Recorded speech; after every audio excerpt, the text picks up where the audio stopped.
Bretton Woods. El 1 de julio de 1944, Estados Unidos convoca a 44 naciones que se reúnen en Bretton Woods.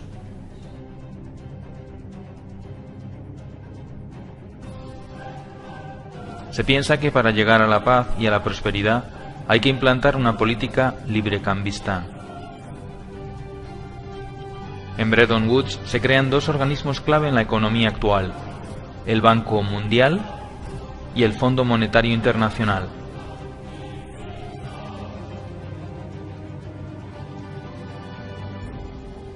El Fondo Monetario Internacional tenía como misión conceder préstamos a países con problemas en la balanza de pagos. El Banco Mundial ofrecería préstamos para economías que hayan estado en guerra y que necesiten ayuda. Se estableció el valor de las monedas con respecto al dólar y no al oro. Tanto Roosevelt como Truman apoyaron sin fisuras el acuerdo buscando la paz y la prosperidad gravemente dañadas después de las dos guerras mundiales y la Gran Depresión.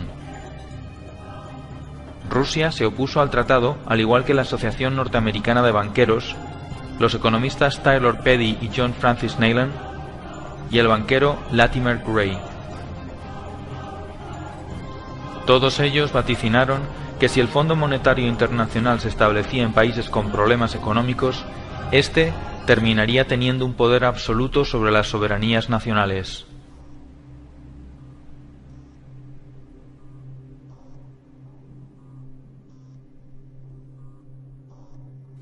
Entonces, surge una pregunta: ¿qué es el dinero?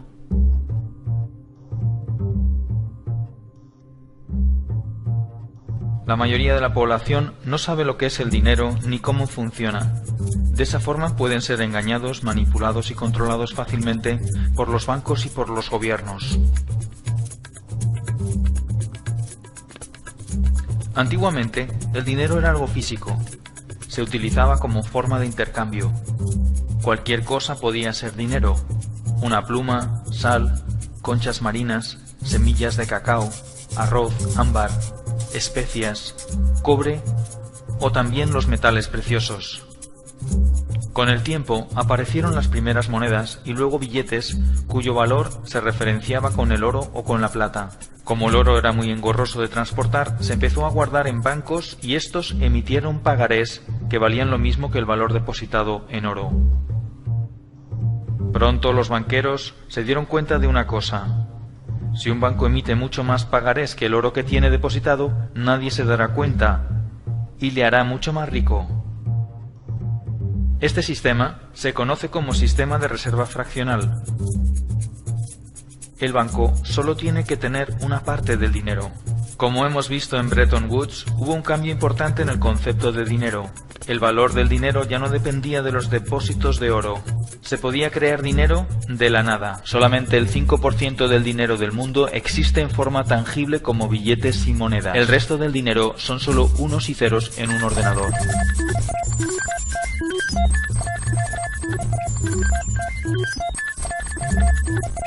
La actual política monetaria se basa en el sistema de reserva fraccionaria.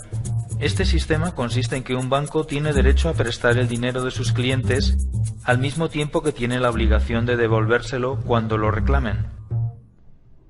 El dinero es creado todos los días por los bancos privados en una red compleja denominada de intermediación bancaria. Cada vez que alguien pide un préstamo, el banco emite un pagaré que de la nada se convierte en dinero. Aunque se crea el dinero de esta manera, el sistema está fuertemente regulado y se basa en la confianza. Para que esto sea posible, se establece un pequeño control llamado el requerimiento fraccional de reserva. El requerimiento fraccional de reserva es el límite que impone un gobierno para la creación de dinero mediante el coeficiente de caja. El coeficiente de caja indica el porcentaje de dinero que un banco debe mantener en reservas líquidas y se calcula mediante la siguiente fórmula. Según el reglamento 1745/2003 del Banco Central Europeo, el coeficiente de caja está en un 2%. Sin embargo, según el artículo 4, los depósitos a plazo a más de 2 años se les aplica un coeficiente de un 0%. Esto quiere decir que se puede crear dinero de la nada ilimitadamente sin generar depósitos de reserva. El único límite en el mercado interbancario será el definido por el efecto multiplicador del dinero, pero en la práctica no hay límite.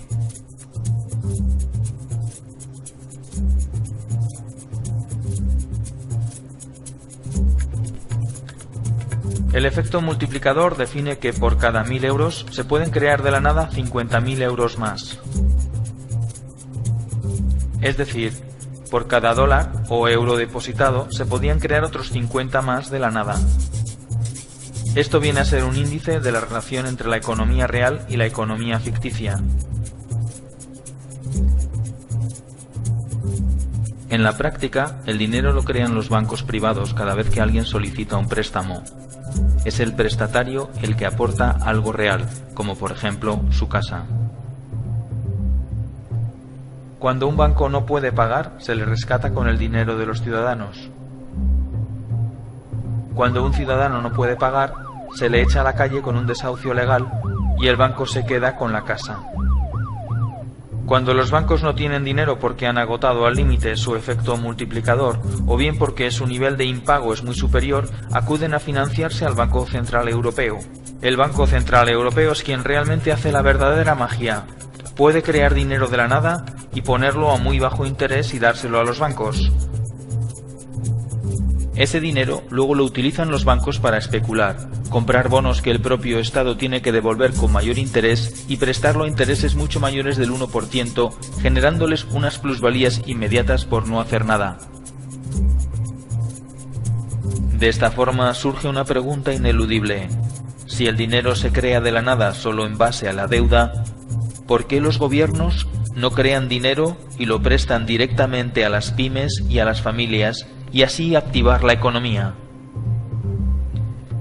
Sin embargo, estas operaciones solo benefician a los bancos y no a los ciudadanos. Surge así una nueva pregunta. ¿Por qué los políticos permiten que esto suceda?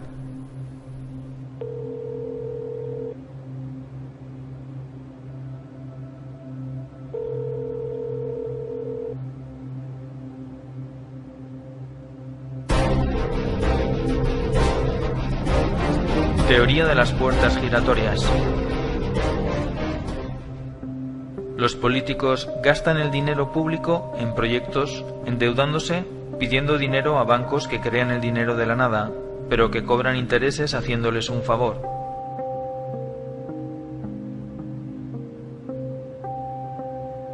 Este dinero generado de los impuestos de los ciudadanos y aumentado por nuevos préstamos va a parar a empresas amigas que diseñan presupuestos sobrevalorados mediante ingeniería financiera de forma legal. Una obra que cuesta 120 millones ahora cuesta 160 millones por arte de magia.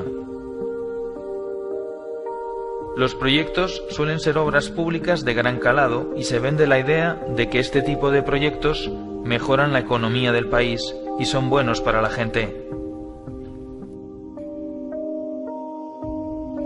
Cuando esta operación se hace bien no pasa nada, pero cuando se hace mal se descubren tramas de corrupción y pueden ser juzgados por la ley. Para que el sistema funcione y queden impunes, hay que manipular las leyes o bien comprar también a los jueces. Una vez que el político se queda con la diferencia, el dinero se guarda en paraísos fiscales lejos de cualquier control.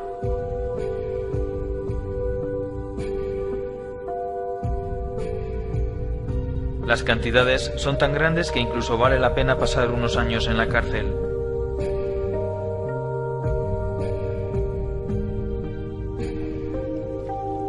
Para devolver el favor que los bancos hacen a los políticos, estos legislan haciendo que la banca siempre gane y organizando más tarde sustanciosos rescates con el beneplácito de las instituciones internacionales que están metidas en el ajo.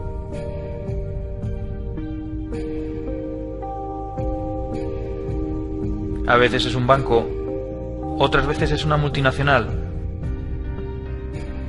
otras una gran constructora. Con estas operaciones se genera un déficit público insostenible, que no es otra cosa que una deuda contraída de la nada a través de un banco. Todo se hace muy complicado para que nadie lo pueda entender. Obviamente, no hay dinero para pagar porque se han contraído deudas inabarcables.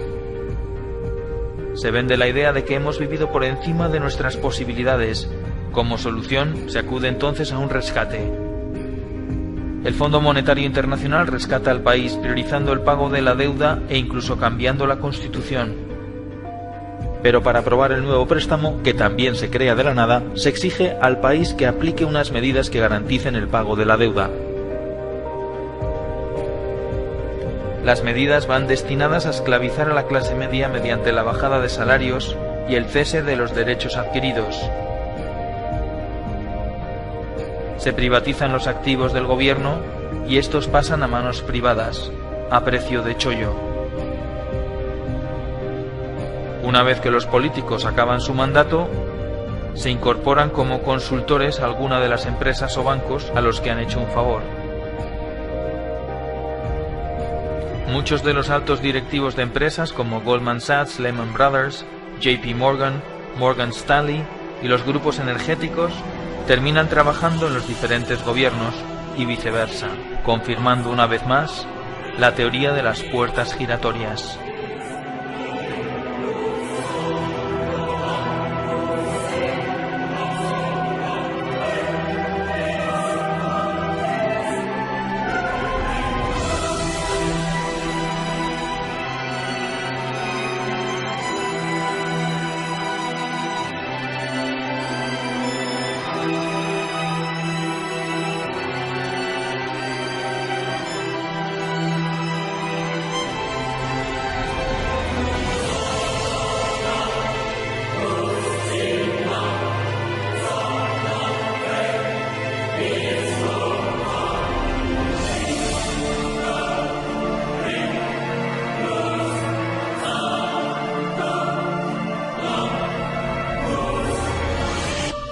Da igual que sean de un signo o de otro, de derechas o de izquierdas, demócratas o republicanos, progresistas o conservadores.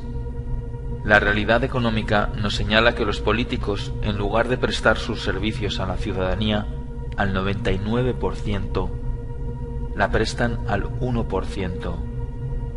No es malo que la empresa privada y lo público estén conectados, pero es malo que los políticos trabajen solo para ese 1% y engañen al 99%, mientras ese 1% abarca la mayor y más contundente fortuna jamás amasada en la historia de la humanidad,